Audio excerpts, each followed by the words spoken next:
reverse. Hi, hi, hi, hi, hi, hi, I'm Ty, and today I'm making a video about anxiety, specifically anxiety related towards creativity, like doing art or making YouTube video intros. So today I'm going to talk about some ways to just deal with that.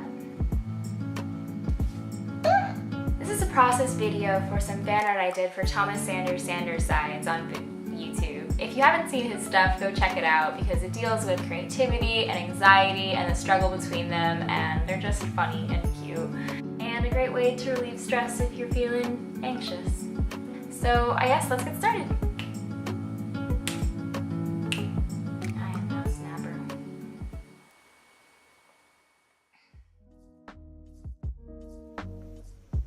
It is raining outside, so if you hear thunder, that's why.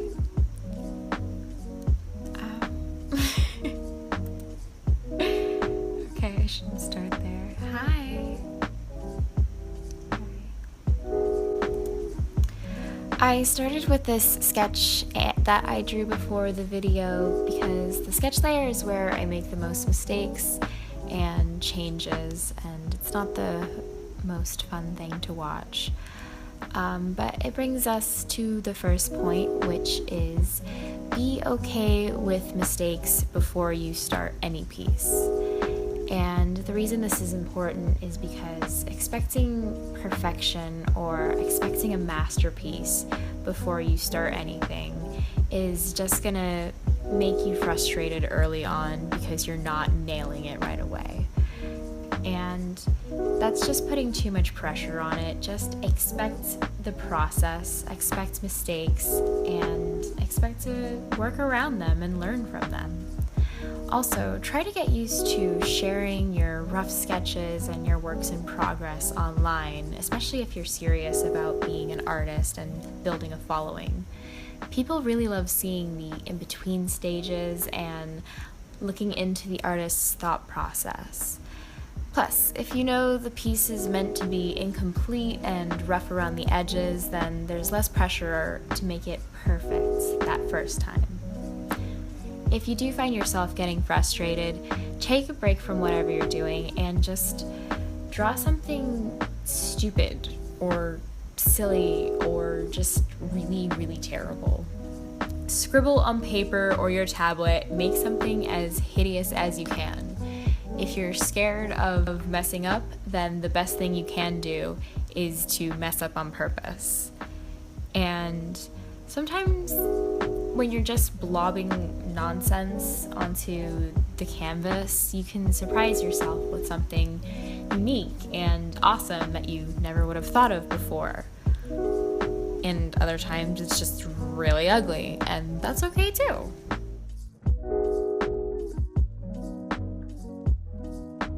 Remember that every single artist you love or look up to has gone through the same waves of frustration and self-doubt and lack of motivation that you go through. Most of them are still going through this every day.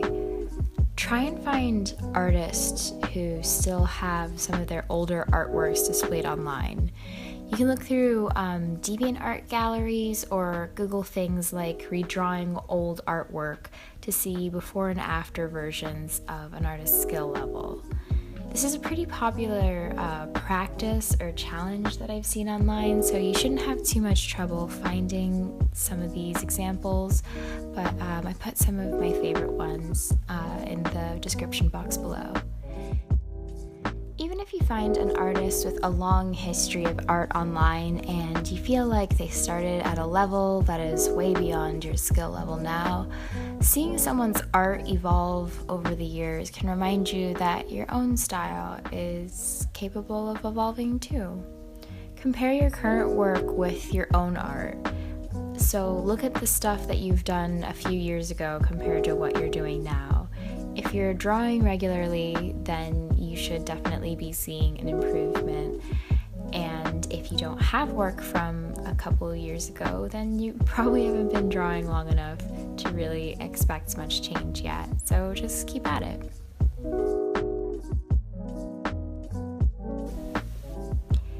If you're really having difficulty with a particular aspect of a piece, try using existing artwork as reference instead of a photo. This doesn't mean copy someone else's art or style, obviously, but rather just using an artist's interpretation of life as the reference. For example, for this piece, I used reference from Ivan's Mr. Earl's concept art for Disney's Sleeping Beauty for the thorns around the edges of the painting.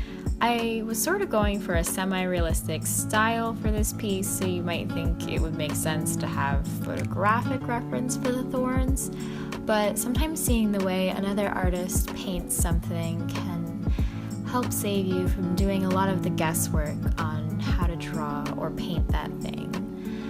Real thorns are a lot more dense and complex. They have shorter spikes and are just a lot harder to draw, but using a simplified art reference helped me stay true to the style while keeping the shapes simple and easy to read. Finally, my last piece of advice is also the hardest one, and that is to not insult your art or make excuses whenever you're presenting it to someone for the first time. I am a big hypocrite when it comes to this one because I say stuff like, oh, this piece turned out kind of funky, or nah, this one didn't turn out how I want, but your art is your baby and you should protect it. I mean, you would love your kid even if it was kind of weird looking, right? I don't know. I don't know. I guess just don't kill your artwork's chances at a first impression by immediately pointing out their flaws. And just try and stay confident. And just breathe.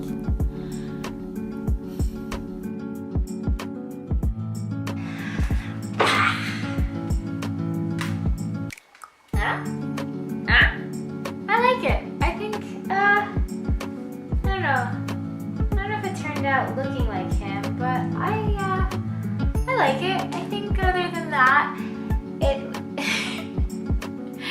I just went over this. Don't insult your art. Looks just like him, actually. Yeah. It looks just like Thomas Sanders. I did great.